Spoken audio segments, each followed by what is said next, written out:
What happens when faith meets heartbreak? When the desire for something so precious becomes a journey of deep devotion and divine intervention?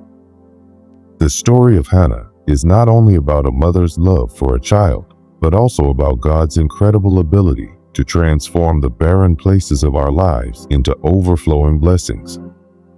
Her story, nestled in the opening chapters of 1 Samuel, contains elements of raw emotion, perseverance, and shocking reversals that still resonate today.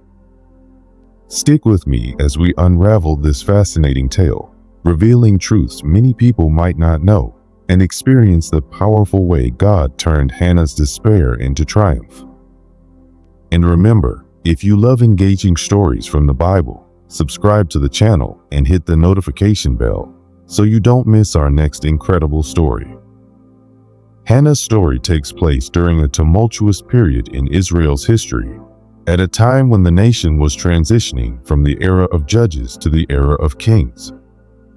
Her husband, Elkanah, was a devout man who loved her dearly, but their marriage was marked by deep pain because Hannah was unable to have children. In ancient Israel, barrenness wasn't just a personal sorrow, it was a cultural and spiritual stigma. A woman's ability to bear children was directly tied to her value in society, and the inability to conceive was often viewed as a curse from God. Elkanah, however, had two wives, Hannah and Peninnah. Peninnah had children, but Hannah did not. Although Elkanah loved Hannah and tried to comfort her by giving her a double portion of offerings during their yearly sacrifices, it was never enough to soothe the emptiness she felt. Peninnah, on the other hand, constantly mocked and belittled Hannah, flaunting her children as a sign of her superiority. She tormented Hannah year after year, especially during the family's visits to the tabernacle at Shiloh. These trips, meant to be spiritual celebrations, became a source of immense sorrow for Hannah. But Hannah's story is not just one of passive suffering. Her grief drove her to seek God in ways that were uncommon at the time. The societal expectation was that she should endure her pain in silence, but instead, she took her anguish directly to the Lord. This decision to confront her heartbreak with fervent prayer sets the stage for one of the Bible's most miraculous turnarounds. Many people don't realize the cultural and emotional layers of Hannah's struggle. In a world where motherhood was seen as the primary purpose of a woman's life, Hannah's barrenness was not only a personal agony, but also a public shame. Yet, despite the pressure from society, her family, and even her rival, Hannah didn't lose hope. Her faith was tested, but it remained unbroken. In the face of constant provocation from Peninnah and the overwhelming grief of childlessness, Hannah continued to cling to God. As Hannah's sorrow deepened, she turned to the only one who could change her situation, God. On one of her family's annual trips to the tabernacle in Shiloh, she poured out her heart before the Lord in a way that was both raw and courageous. She wept bitterly, her voice trembling with the weight of her pain, and made a vow that would alter the course of her life. She promised that if God gave her a son, she would dedicate him to the Lord all the days of his life. This vow wasn't made lightly. It was a bold, sacrificial commitment, one that would require her to give up the very thing she longed for most. The scene was so intense that when Eli, the high priest, saw her praying, he assumed she was drunk. Her lips were moving, but no sound came out, and her tears flowed freely. Eli's initial reaction highlights the spiritual climate of the time. Even the priest was so disconnected from true heartfelt devotion that he couldn't recognize Hannah's deep prayer. However, when she explained her distress, Eli's tone changed. He blessed her, assuring her that God had heard her plea. What many people may not realize is the deep cultural and personal significance of Hannah's vow. In the ancient world, a woman's identity was often wrapped up in her ability to bear children, particularly sons. For Hannah, this was not just about becoming a mother, but about restoring her dignity in a society where childlessness was viewed as a curse. Moreover, the vow she made was unprecedented.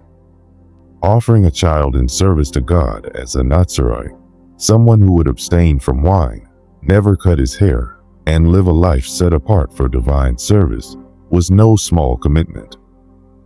It wasn't just a symbolic offering. She was essentially promising that her long-awaited son would not belong to her, but to God. Imagine the intensity of her prayer. This was not a casual request, it was the heartfelt cry of a woman at her breaking point. She was willing to give up her deepest desire to the very one who had the power to grant it. Her surrender was total, and her trust in God, despite years of disappointment and sorrow, was unshakable. Eli's response to Hannah's explanation was simple but profound. He didn't know the depth of her sorrow, but he spoke a word of blessing over her. "Go in peace, and may the God of Israel grant you what you have asked of him." With these words, Hannah's demeanor changed. The Bible says she left the tabernacle no longer downcast, even though she wasn't pregnant yet. This shift in her attitude shows the power of faith and trust in God. Though her circumstances hadn't changed, her heart had. She believed that God had heard her and would act in his perfect timing. The significance of this moment cannot be overstated. In her desperation, Hannah could have turned to anger or bitterness, as so many do when faced with prolonged hardship. Instead, she brought her brokenness before God in humility and faith, trusting that he was both willing and able to intervene. What makes Hannah's story even more extraordinary is that she didn't let bitterness or jealousy consume her.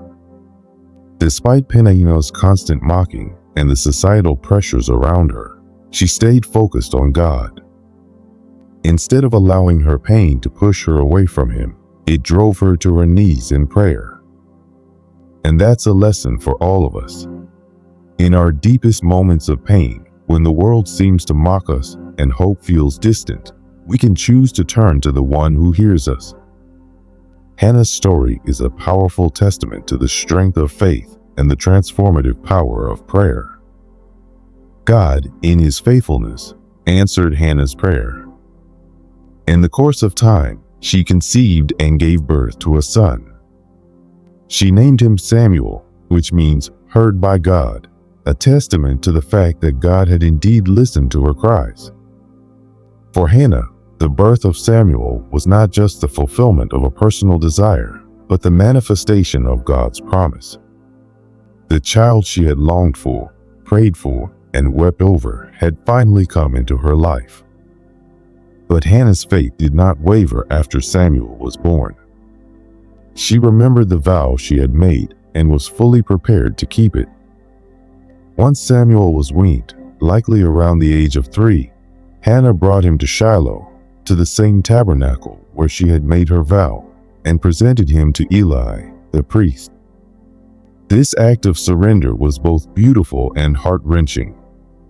For years, she had dreamed of holding her own child in her arms, and now she was giving him up, dedicating him wholly to the Lord's service. It's important to understand the weight of what Hannah did. This wasn't just a symbolic gesture. Samuel would live at the tabernacle, serving God under Eli's guidance, away from his family. Hannah would see him only occasionally. For most mothers, the thought of being separated from their child in this way would be unbearable. But Hannah's faith was so profound that she trusted God completely with Samuel's future. This act of dedication is significant because it speaks to Hannah's unwavering faith. She could have easily rationalized keeping Samuel at home, convincing herself that she could raise him to love and serve the Lord without sending him away. But she had made a vow, and she was determined to honor it. Her obedience was absolute, even when it cost her the most precious thing in her life. This kind of faith is rare, and it's one of the reasons Hannah's story continues to inspire believers today. What many people might not know is that Hannah's story doesn't end with Samuel's dedication. God, who is always faithful, blessed her with more children, 3 more sons and 2 daughters. Her sacrifice was honored, and her faithfulness was rewarded beyond what she could have imagined.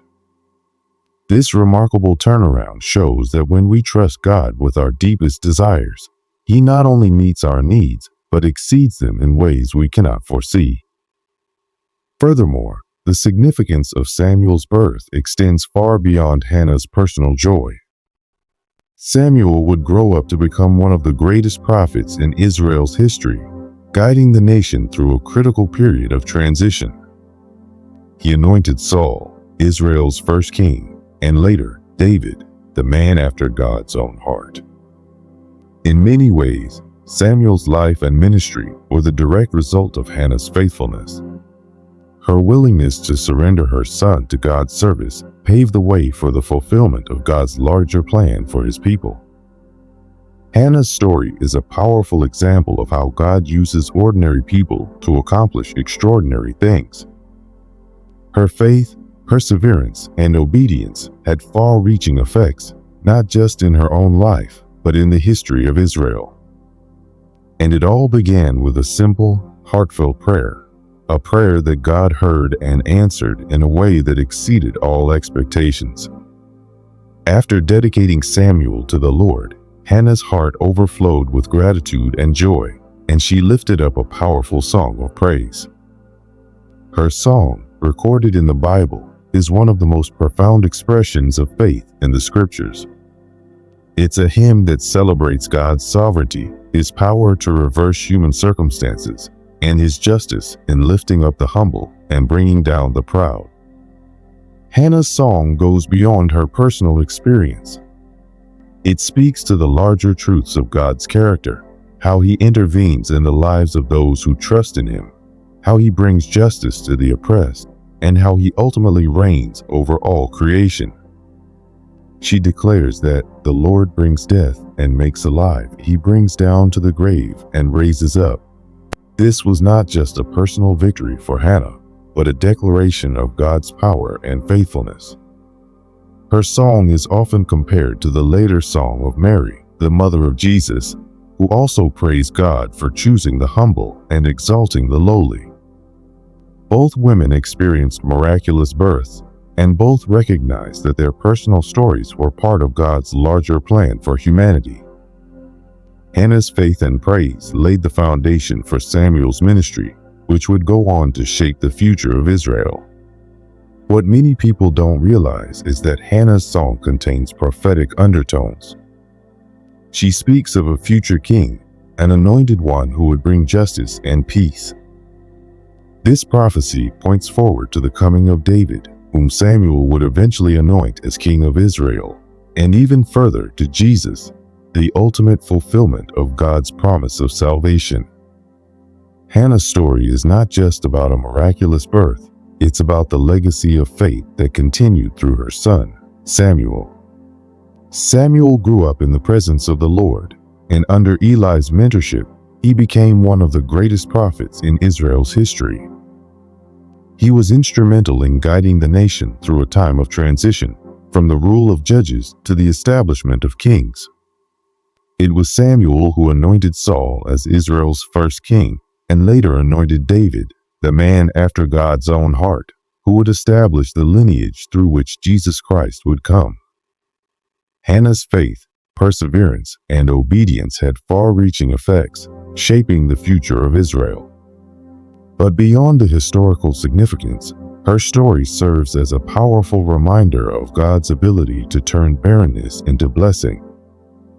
Her life teaches us that when we bring our deepest pain and desires to God, He hears us. He may not answer in the way we expect or in the timing we hope for, but His answers are always perfect and aligned with His greater plan. Many people today can relate to Hannah's struggles, whether it's the pain of infertility, the heartache of unfulfilled dreams, or the sorrow of unanswered prayers. Yet, her story offers hope. It shows that God is attentive to our cries, and that He is able to bring life to the barren places in our lives. Whether those barren places are literal or metaphorical, God specializes in turning what seems hopeless into something beautiful. Hannah's legacy is not just in the son she bore, but in the faith she demonstrated. She is a model of persistence in prayer, trust in God's promises, and obedience even when it required personal sacrifice. Her story continues to inspire believers to this day, reminding us that God is always at work, even in our most desperate moments. As we reflect on Hannah's story, it's important to remember that God is still in the business of answering prayers today. He may not always answer in the way we expect or in the timing we desire, but His plans are always perfect. And just as He did for Hannah, He can turn our barrenness into blessing, our sorrow into joy, and our despair into hope. The story of Hannah is a profound reminder that God listens to our prayers and is faithful to His promises. If this story moved you or reminded you of God's power to turn impossible situations into blessings, then make sure to subscribe to the channel. Don't miss out on more incredible Bible stories that reveal the depth of God's love, power, and purpose for our lives. Hit the notification bell to stay updated and share this video with someone who needs to hear that God is still in the business of turning barrenness into blessing.